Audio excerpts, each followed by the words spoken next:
जी, देखिए वो जो 70 डिग्री की बात की गई है, हुँ, वो काफ़ी मिलियंस ऑफ ईयर्स की बात की गई है, हुँ, एक। हुँ, और दूसरी बात है, ये भी बात बिल्कुल ठीक है कि धरती का तापमान बढ़ रहा है हुँ। और आप देख रहे हैं कि अभी हाल ही में पिछले साल ही इसने 1.5 डिग्री सेल्सियस की लिमिट को भी क्रॉस किया था। मैं तो सर इसको ऐसे देखता हूँ अ, कि मैं ऐसे देखूँ कि अभी मैं खुद को ही अगर कंसीडर करूँ या आप भी कंसीडर करें, तो अपने स्कूल डेज में हम लोग देखते थे अक्टूबर में गर्मी ठंड पड़नी शुरू हो जाया करती थी। अब आप देखिए नवंबर भी खत्म हो जाता है, ठंड नहीं आती है, पंखे तक चलाने पड़ते हैं। तो ये तो मतलब वो चीज़ है जो हम महसूस कर रहे हैं, मतलब किसी से पूछने की जरूरत भी नहीं है। नहीं देखिए बिल्कुल ठीक है, महसूस कर रहे हैं, तापमान में बढ़ोतरी हुई है, वो दिखा रहा है, हमारा डेटा भी इंडिकेट हम्म, कर रहा है।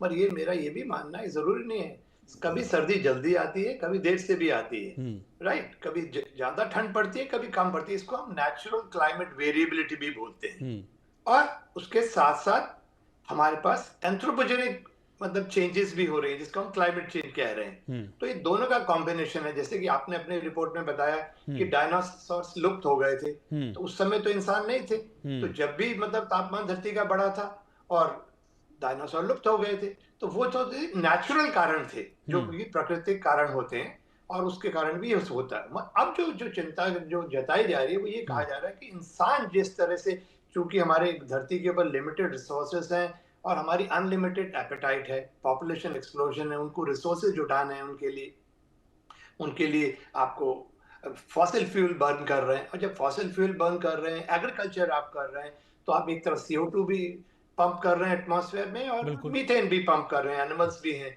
हम्म, तो ये सब उनका मानना है, जैसे-जैसे ग्रीन हाउस गैसेस बढ़ेंगी तो तापमान बढ़ता जाएगा, और हम्म, हमारा लाइफ़स्टाइल जिस तरह से हमने अपनाया है, तो ये सब इंडिकेशन दे रहा है कि हमारी जो ग्रीन हाउस गैसेस प्रोडक्शन बढ़ती जा रही है, और ये इसी जिसे हम कहते हैं बिज़नेस एज़ यूजुअल सिनेरियो, यदि ये ऐसा ही रहा, तो धरती का तापमान मतलब कि 2050 या 2100 तक ये हो सकता है 4-5 डिग्री तक बढ़ जाए। तो हम्म, अब और जैसे कि आपको कहना, अभी कुछ लोग जो हैं, आपको हीट वेव्स मिल रही हैं और लोगों को काफ़ी दिक्कतें आ रही हैं, तो ये दिक्कतें बढ़ जाएँगी, उनका मानना ऐसा है। हम्म, और पर ठीक है, ये इश्यूज़ हैं, इसमें कोई दो राय नहीं है, हम्म, मगर मेरा मानना है इसमें नेचुरल कारण भी हैं और हम्म, एंथ्रोपोजेनिक कारण भी हैं। हम्म, तो अब हमारा फोकस ये होना चाहिए, यदि ये हमें प्रॉब्लम आने वाली है तो हम क्या करें, किस हम्म, तरह का हमारा मतलब लाइफस्टाइल हो। जी। तो सिंपल लाइफस्टाइल, मगर क्या लोग इसके लिए तैयार हैं? हर हम्म, किसी को एसी चाहिए। देखिए हमारे टाइम पे, जैसे आपने बताया, हम लोग तो कभी एसी होता ही नहीं था, शायद घरों हम्म, में पंखे भी बहुत लेट आए, बिल्कुल। मगर फिर भी सरवाइव करते थे। मगर और बिल्डिंग डिजाइन बिल्कुल बड़ा अच्छा था, कोई ज्यादा गर्म नहीं होती थी बिल्डिंग, ठंडी नहीं होती। अब जिस तरह की बिल्डिंग डिजाइन है, कांच की बिल्डिंग बना दी है, हीटिंग ज्यादा हो रही है, एसी के बगैर रह, बच्चे स्कूल, कार, ऑफिस, हर जगह एसी है। तो वो जिस तरह, जब आप हमेशा 16 और 18 डिग्री में ही रहेंगे और बाहर यदि 40-45 डिग्री हो जाएंगे, तो आपको प्रॉब्लम डेफिनेटली होने वाली है। हम्म, तो एक तो ये इश्यू है। तो मगर हमें क्या करना है, सबसे बड़ा हमारा फोकस अब होना है, यदि हमारे पास एक चिंता का है इश्यू कि भाई ग्लोबल वार्मिंग हो रही है और आगे और बढ़ेगी, तो हम्म, हम क्या करें? अपना लाइफस्टाइल को सिंपल करें, और साथ-साथ उसमें देखिए प्रयास तो जारी हैं।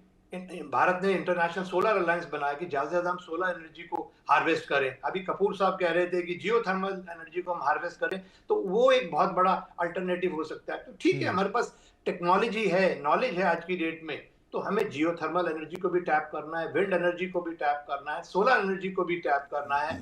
और इसके अलावा देखिए, अब आप देख ही रहे हैं, धीरे-धीरे आपकी जो गाड़ियाँ भी आ गई हैं, बैटरी ऑपरेटेड आ गई हैं।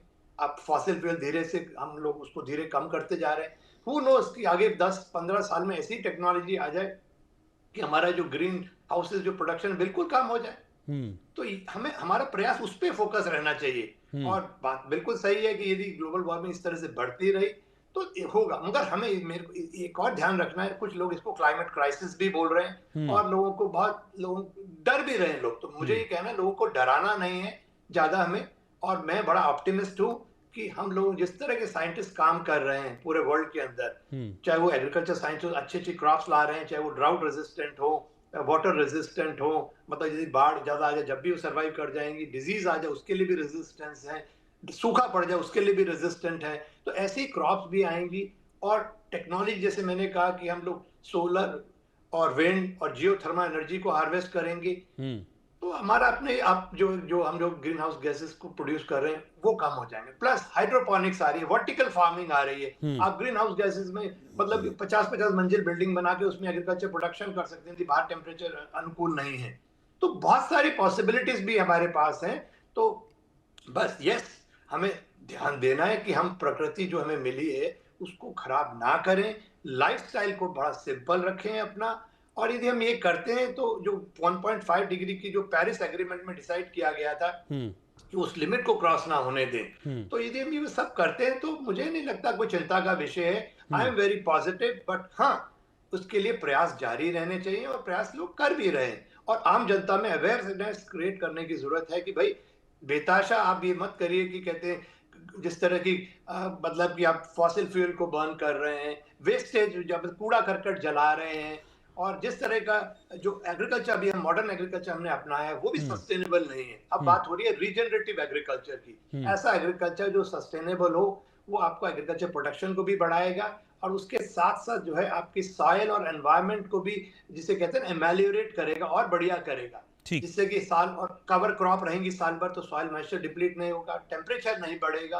तो ये सब जो इस तरह की हमारे पास टेक्नोलॉजीज हैं, तो वो हम यदि अपनाएंगे तो डेफिनेटली जो है मुझे लग रहा है कोई ऐसा चिंता का इतना बड़ा विषय नहीं है। मगर हम्म। हाँ, यदि कॉम्प्लेसेंसी आ जाएगी तो फिर हम तो मतलब पूरा ही एनवायरनमेंट ठीक को है सर, डिस्ट्रॉय एक सवाल कर और देंगे। है मेरे मन में, मुझे नहीं पता कि जी मैं सही डायरेक्शन में सोच रहा हूँ या नहीं सोच रहा हूँ, मैं आप दोनों से इसका जवाब चाहूंगा।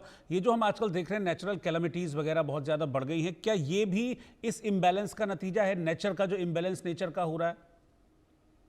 जी, देखिए इसमें ये बताना है कि इसमें जरूरी नहीं है जो जितने भी हम्म। तूफान और ये सब आ रहे हैं वो सब ग्लोबल वार्मिंग क्लाइमेट चेंज के कारण ही हो रहे हम्म। हैं। एक लार्ज परसेंटेज जो, देखिए जब आज से 150 साल पहले जब ग्रीन हाउस गैस बड़ी नहीं थी और हम्म। धरती का तापमान भी जिसे कहते हैं मतलब कि जो अभी जो 1 पॉइंट कुछ डिग्री तक बढ़ा हुआ है वो नहीं 1.5। बढ़ा था। जब भी हम्म। तूफान आते थे, जब भी बाढ़ें आती थी, जब भी सूखा पड़ते थे, आप हिस्ट्री में पढ़ लीजिए, किसी राजा ने अपनी कैपिटल चेंज कर ली क्योंकि सूखा पड़ गया, या फिर हम्म। द्वारका में देखिए कि सी लेवल बढ़ गया। तो मिलियन ईयर्स और या 150 साल 200 साल पहले भी जाए तो सब तरह की जो एक्सट्रीम वेदर इवेंट जब भी होते थे, हम्म। आज भी हम्म। हो रहे हैं और आगे भी होंगे एक। ठीक मगर है। हाँ, कुछ लोगों साइंटिस्ट का मानना है इसकी फ्रीक्वेंसी और इंटेंसिटी में थोड़ी बढ़ोतरी हो रही है। ठीक है। ठीक है तो ये सूर्य। मान लीजिए नेचुरल कारण के कारण हम्म। भी एक्सट्रीम वेदर होता है, जी। और उसमें थोड़ा सा एडिशनल प्रेशर अब आ गया है हम्म। क्लाइमेट चेंज का, जो कि तापमान की बढ़ोतरी के कारण हो रहा है। ठीक है, सूर्य प्रकाश कपूर जी, आपका आपका वर्जन इस पर। मैं आपको ये कहना चाहूंगा सर। कि हमारे यहाँ ऋग्वेद के दूसरे मंत्र में क्या लिखा है, हम्म। उसमें बड़ी अच्छी गाइडेंस दिया है। पहले मंत्र में ये कहा है हम्म। कि ये धरती जो है ये हीट डोमिनेटेड प्लेनेट है। आपको पता है धरती का व्यास जो है हम्म। 12,742 किलोमीटर है। हम्म। उसके ऊपर जो लिथोस्फीयर है वो सिर्फ 100 किलोमीटर मोटा है। हम्म। लिथोस्फीयर की 46 जो प्लेट्स हैं उसके ऊपर 800 करोड़ आदमी बैठे हुए हैं। इस 12,742 किलोमीटर का जो डायामीटर है उसमें से 100 किलोमीटर लिथोस्फीयर एक तरफ विड्थ, दूसरी तरफ विड्थ 200 किलोमीटर कम कर दें तो बाकी सारा आग से भरा हुआ फुटबॉल है।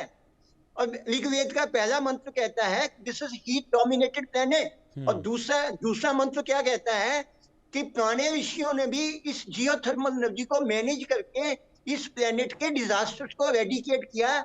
एस बेर पाठी तू भी जियोथर्मल एनर्जी को बिजली में कन्वर्ट कर, इसको मैनेज कर और इसको मैनेज करके इसका कंट्रीब्यूशन रिड्यूस कर और सारे नेचुरल डिजास्टर्स को रेडिकेट कर दे। मैंने आपको कहा 8 डिग्री सेंटीग्रेड तक जियोथर्मल एनर्जी की कंट्रीब्यूशन है और उसकी बिजली बन सकती है। धरती का टेम्परेचर 16.5 है, इसमें से हम 8 तक पीछे जा सकते हैं। 1.5 degree temperature green house gases का है, उसके मुकाबले में 8 डिग्री की कंट्रीब्यूशन, उसको हार्वेस्ट करो, बिजली बनाओ, धरती का टेम्परेचर जितना मर्जी रिड्यूस कर लो। ठीक है सर। आनंद जी कुछ कहना चाह रहे हैं? आनंद सर बस मेरे पास 10-15 सेकंड ही कह रहा है। था, इनका कहना है कि एक्सट्रीम वेदर इवेंट्स को खत्म करना है। देखिए ये जितने भी साइक्लोन हैं, थंडर स्टॉर्म है, एक्सट्रीम रेन है, ये इसके फायदे भी हैं नुकसान भी है। नेचर का ये बैलेंसिंग है, एनर्जी को ट्रांसफर करते हैं सारे सिस्टम्स। तो ये कहना कि साइक्लोन बंद कर देंगे उससे बहुत ज्यादा नुकसान होगा, ये नहीं है। देखिए जब साइक्लोन आता है कोस्ट पे नुकसान जरूर करता है, मगर उसी समय इतनी वर्षा देता है कि आपका सारा तमिलनाडु ग्राउंड वाटर रिचार्ज हो जाता है। जब थंडर स्टॉर्म लाइटनिंग होती है, नाइट्रोजन फिक्सेशन होता है। जब आपकी बाढ़ आती है तो आप देखिए यूपी और बिहार के जो मैदान है वो प्रोडक्टिव क्यों है, क्योंकि गंगा से जो आती है वो न्यूट्रिएंट्स लेके आती है गंगा का पानी, और बाढ़ से वो जब फैलता है तो उसके बाद वो न्यूट्रिएंट्स आते हैं और एग्रीकल्चर प्रोडक्शन बढ़ता है। तो ये एक्सट्रीम इवेंट जो है नेचर ने बैलेंसिंग ऑर्गन है, ये ध्यान रख लिए, एनर्जी भी ट्रांसफर करते हैं ये सिस्टम्स, और साथ साथ और अन्य फायदे हैं। तो हमें ये बंद नहीं होंगे कभी भी, ये नेचुरल सिस्टम्स है। मैं बार बार कह रहा हूँ कि ये जो एक्सट्रीम वेदर इवेंट्स होते हैं नेचुरल कारण भी होते हैं उसके पीछे, जिसे हम inter annual natural climate variability कहते हैं। और जो थोड़ा सा कंपोनेंट एडिड प्रेशर है वो है global warming induced climate change. ठीक है, आप दोनों का शुक्रिया सर, बहुत बहुत साथ में जुड़ने के लिए और बहुत क्लीनली, बहुत बारीकी से सारी चीज़ों को समझाने के लिए। सूर्य प्रकाश कपूर जी और आनंद शर्मा जी। इस खास पेशकश में फिलहाल इतना ही। नमस्कार।